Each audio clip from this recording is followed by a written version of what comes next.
E aí pessoal, tudo bem com vocês? Espero que sim. No nosso de olho de hoje a gente vai analisar alguns mapas e entender um pouco sobre o que é desenvolvimento e subdesenvolvimento. Primeira coisa para a gente pensar, quando a gente faz essa divisão entre países desenvolvidos e subdesenvolvidos, a gente está seguindo essa regionalização que está aparecendo aí na tela. Tá? Os blocos norte e sul, norte rico, representado pela área em laranja, que eu coloquei a seta azul, e o sul pobre, o sul subdesenvolvido, certo? Representado pela cor bege. Percebam que essa linha ela não respeita a linha do Equador. Há muitos países, como por exemplo os países do norte da África, da América Central, do sul e sudeste asiático, que estão no hemisfério norte, mas são considerados sul pobre, enquanto que a Austrália e Nova Zelândia estão no hemisfério sul, abaixo da linha do Equador, mas são considerados países do norte rico, porque essa é uma regionalização econômica e não uma regionalização que toma como referência a localização. E aí a gente pode dividir os países em dois grupos, os países desenvolvidos e os países subdesenvolvidos, e vamos fazer algumas comparações entre eles.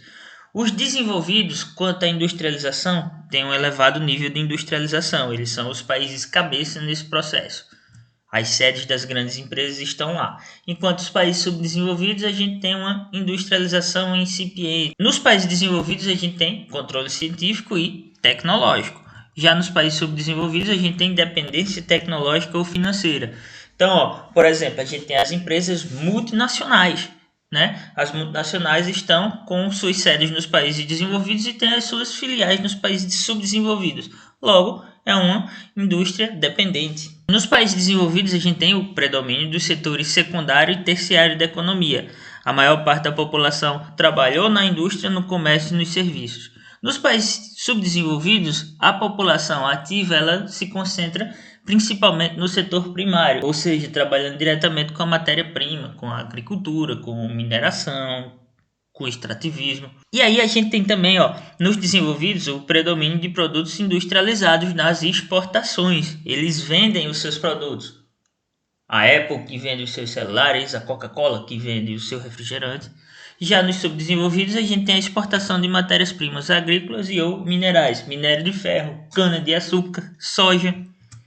Nos desenvolvidos, a gente tem baixa taxa de analfabetismo, uma boa qualidade de vida, um bom acesso à educação. Nos subdesenvolvidos, a gente tem o contrário, uma elevada taxa de analfabetismo, pois muita gente não tem acesso à educação. Nos desenvolvidos, a gente tem uma elevada renda per capita, uma elevada renda por pessoa, as pessoas têm um bom nível de renda, um bom salário, uma boa quantidade de dinheiro para conseguir sobreviver no dia a dia. Já nos subdesenvolvidos, uma baixa renda per capita, população pobre, a gente tem muitas pessoas que têm uma renda muito baixa. Nos países desenvolvidos, a gente tem baixa taxa de natalidade, ou seja, um baixo número de nascimentos. Já nos subdesenvolvidos, a gente tem uma elevada taxa de natalidade, muitos nascimentos, em razão da ausência de controle, por exemplo, falta de acesso a métodos anticoncepcionais e uma elevada taxa de mortalidade, com destaque para as elevadas taxas de mortalidade infantil. Por quê? Porque a gente tem uma qualidade de vida não muito boa, as pessoas não conseguem ter uma expectativa de vida muito alta e as crianças acabam morrendo por várias doenças. Já nos países desenvolvidos, a gente tem uma baixa taxa de mortalidade infantil. Poucas crianças morrem porque há acesso à saúde, acesso à vacina, acesso a todo tipo de medicamento interessante para que a saúde dessa criança seja preservada. E quanto aos idosos, a gente tem uma elevada esperança de vida, já que a qualidade de vida é boa, essas pessoas vivem mais tempo, beleza? E aí voltamos ao nosso bloco norte e sul. Um bom exemplo de país desenvolvido está aí, nesse que eu coloquei o número 1. Vocês sabem que país é? Trata-se do Reino Unido, da Grã-Bretanha e Irlanda do Norte, representado por sua principal potência, a Inglaterra. Ele foi um país que foi um país colonizador. Esse número 2 aí representa uma colônia desse país, é a África do Sul. A África do Sul foi colônia da Inglaterra. E esse processo de norte rico e sul pobre parte do princípio da exploração. O país que colonizou conseguiu enriquecer a partir da exploração dessa colônia. Então ele enriquece, ele leva os seus produtos para que esse país consuma, enquanto que esse outro país só vai exportar matéria-prima, não vai conseguir desenvolver sua própria indústria, porque vai ter que consumir os produtos que são levados por esse outro país. E esse processo vai se repetir, fazendo com que a gente tenha países que se desenvolvem explorando os outros e países que se permanecem explorados, portanto, subdesenvolvidos. Um outro exemplo interessante é esse país aí que eu coloquei o número 3, é a Espanha. Ela também colonizou vários países, sobretudo aqui ó, na América Latina. Tá aí o número 4, o México, que foi colônia da Espanha. A Espanha hoje é um país desenvolvido, o México um país subdesenvolvido. E aí a gente tem mais dois países interessantes para a gente pensar. O número 5 são os Estados Unidos, que eram colônia, mas conseguiram adotar medidas de protecionismo, se industrializar e expandir a sua área de influência, e se beneficiaram muito das duas guerras mundiais.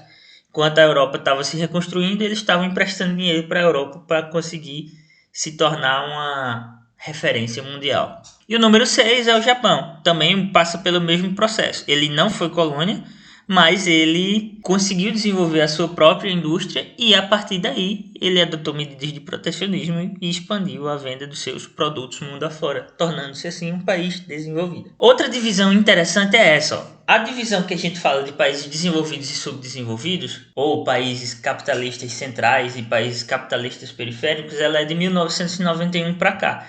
Antes disso, a gente tinha o mundo bipolar, né? A divisão política e econômica do mundo entre 1945 e 1991, durante o período da Guerra Fria, era assim. A gente tinha o bloco 1 representado pela cor laranja e os países capitalistas desenvolvidos, chamados de primeiro mundo.